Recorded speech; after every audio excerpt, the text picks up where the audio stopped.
বিক্ষোভে ইসিএল কর্মীরা। সোমবার সালানপুরে বকেয়া বেতন সহ একাধিক দাবিতে ধর্নায় বসলেন শ্রমিকেরা। জানা গেছে, সালানপুর এরিয়ার মোহনপুর খোলামুখ খনির পাহাড়গোড়ার ইসিএল খনিতে কয়লা উৎপাদনের কাজের বরাত পেয়েছিল একটি বেসরকারি সংস্থা। কিন্তু রহস্যজনকভাবে রাতারাতি কোম্পানি সব গুটিয়ে চম্পট দিলে প্রায় 400 জন শ্রমিক। এরপর খনি চত্বরে তারা বিক্ষোভ দেখান। সোমবার আবারও কাজ হারানো সেই সব শ্রমিকেরা ইসিএল সালানপুর এরিয়া দপ্তরে এসে ধর্নায় বসেন, যাতে শ্রমিকেরা কাজ ফিরে পান এবং বকেয়া বেতন পান। ইসিএল কর্তৃপক্ষের সঙ্গে বিষয়টি নিয়ে কথা বলেন স্থানীয় তৃণমূল নেতৃত্ব।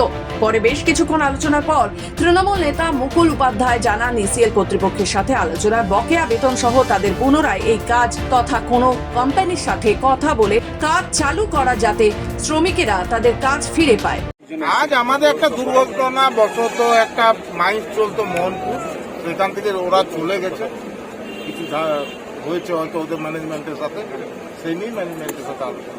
এখনকার যেগুলো বড় বড় কোম্পানিগুলো আছে, তারা এসে কম পয়সাতে সব মাইন্স গুলো নিয়ে নিচ্ছে। তারা দীর্ঘদিন ভাবছে এসে এখানে কয়লা চুরি করবো বা কিছু, যখন পাচ্ছে না, যখন লসে যাচ্ছে তখন পালিয়ে যাচ্ছে।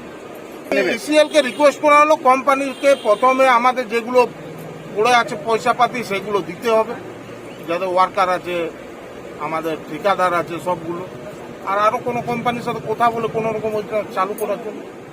তবে শেষমেশ ইসিএল কর্মীদের দাবি মেটে কিনা সেদিকেই তাকিয়ে সকলে। আসানসোল থেকে রাহুল পাসওয়ানের রিপোর্ট, খবর বাংলা।